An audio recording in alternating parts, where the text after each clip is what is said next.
Kayo po ba mga bossing ko, isa sa mga napakaraming kahilingan mga bossing? At parang napapansin ninyo na ang inyong kahilingan ay hanggang ngayon kahilingan pa rin at hindi pa ito natutupad.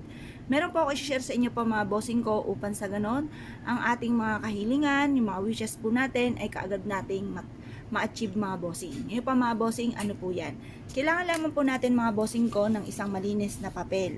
Ang papel mga bossing ko ay nagmula sa kalikasan, kaya swerte po ang dulot nito kung ito ang gagamitin nating pampaswerte. Ganun din po mga bossing, kailangan natin ng kapangyarihan ng bawang, ng pangkalahatan. Yan pa mga bossing, basta focus ka lamang sa mga wini-wish po ninyo, mabilis nyo matutupad ang inyong kahilingan. Tapos kailangan din natin ng pulang sinulid mga bossing. Tapos syempre kailangan natin ng panulat. Ngayon pa mga bossing, isusulat po natin ang lahat ng ating mga wishes mga bossing. Sulat po muna natin dito ang ating tunay na pangalan. Halimbawa ay Apple Pagyo. Yan.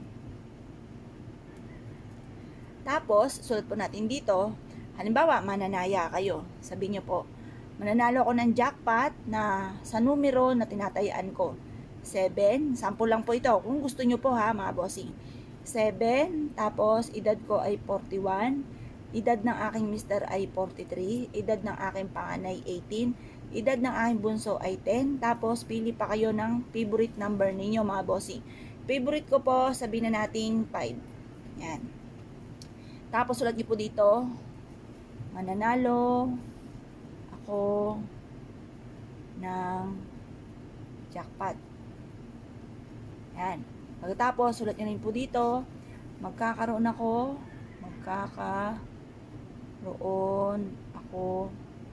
ng malaking bahay. Yan.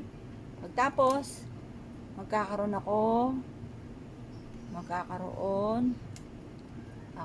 ng magagarang sasakyan. Tapos, magkakaroon ako ng negosyo na dito na ako yayaman. O yan.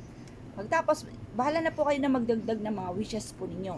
Pagkatapos ito mga bossing ko, kunin po natin itong ating bawang. Gagawin po natin to lahat mga bossing ko na nakaharap ka sa may silangan na 6:30 or kaya po'y alas 7. Matatapos ito, ibibilad po muna natin ito hanggang alas 8 ng umaga. At pagkatapos po niyan mga bossing, ang gagawin po ninyo, tutupiin nyo po ito. Yan, tutupiin po natin. At pagkatapos ay itatali po natin ito ng kulay pula. Tapos, tatalian po natin siya. Yan.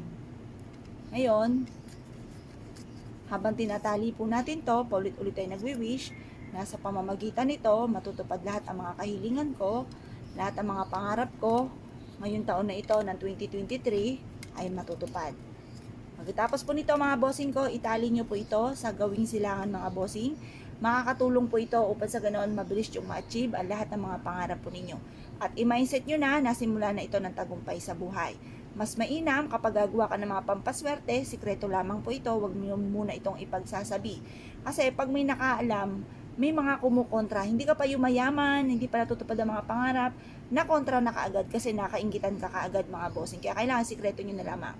Ngayon po mga bossing, hayaan nyo na sila ang ma-amaze dahil nababago ang takbo ng inyong pamumuhay. Ang dami mga napupundar ninyo hanggang sa sila ay magtanong kung anong sikreto po ninyo. Saka nyo na lang i-share kapag po kayo ay naging matagumpay na. Ngayon pa mga bossing, kung kayo pinaniwala, ay siya. Good luck po sa inyo po lahat.